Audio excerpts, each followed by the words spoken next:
Since its debut a decade ago, Dead Rising has continuously evolved. It's changed settings and protagonists, added crafting and vehicles, abandoned escort missions, and limited saves. In spite of all of these changes, however, the core gameplay always remained intact. Grab whatever's handy to kill and maim droves of zombies in a huge variety of gruesome, hilarious ways. Dead Rising 4 maintains this tradition of superficial yet entertaining mayhem by adapting ideas from every previous iteration. Intrepid photojournalist Frank West, for example, finally returns as our playable protagonist. We also revisit Willamette, Colorado, which has been completely rebuilt since the original outbreak many years prior. Tragically, it's once again the epicenter of an undead pandemic, only now its citizens are supposed to be inoculated. This raises a lot of questions for Frank and his rebellious protege Vic Chu, both of whom fight to uncover the truth in their own ways. For a game that's all about mindless zombie murder, the storytelling is remarkably adept. Frank and Vic's relationship feels nuanced and believable. That's my camera. Yeah, it was hanging in your closet. Which was locked. Not very well. The central mystery consistently meets out new clues that keep the plot interesting and the action meaningful. And though Frank isn't always likable, he's frequently relatable and entertaining, spouting goofy, smart-assed quips at every opportunity. Oh man, somebody broke your helicopter. There's also a coherent personality that binds every aspect of the experience together. From the dark, satirical humor of the collectible journals to the jaunty holiday music that plays over the pause screen,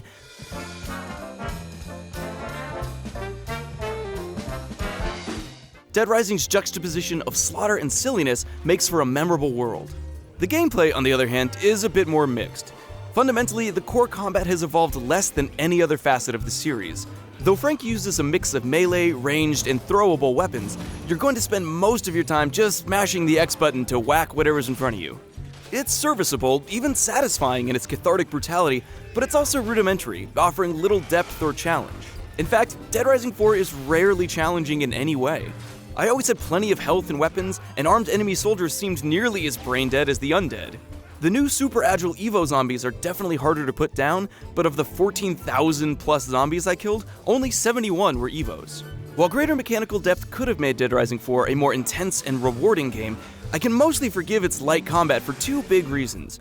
First, the deep and hilarious supply of outrageous combo weapons. There are now more than 50 in total, and once you've obtained a blueprint and the requisite materials, you can craft your new death dealer on the fly rather than dragging everything to a workbench like Dead Rising 2. Whether you've created an electrified axe or a toy Santa that spits acid, new combo weapons consistently provide fleeting bursts of concentrated joy.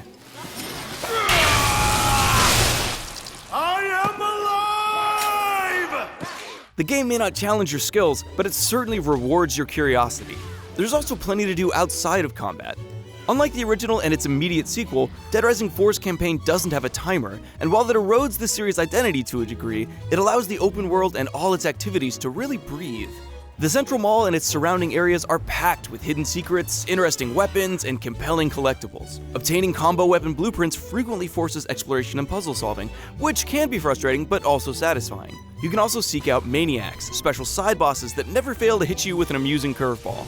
And of course, Frank's packing his trademark camera, so photography returns as an optional method for accruing experience and achievements. It also plays a crucial role in the Arkham-esque investigation sequences that periodically pop up during the campaign. The process of saving your photos isn't particularly well explained up front, but having a metagame that's always available can turn even random exploration into a worthwhile endeavor.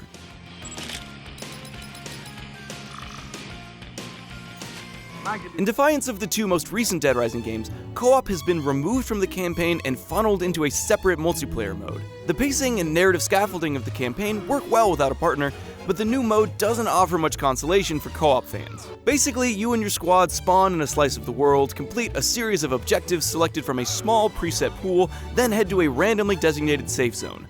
It's enjoyable enough, but the unimaginative structure and lack of distinct gameplay ideas makes the mode feel like a bit of an afterthought.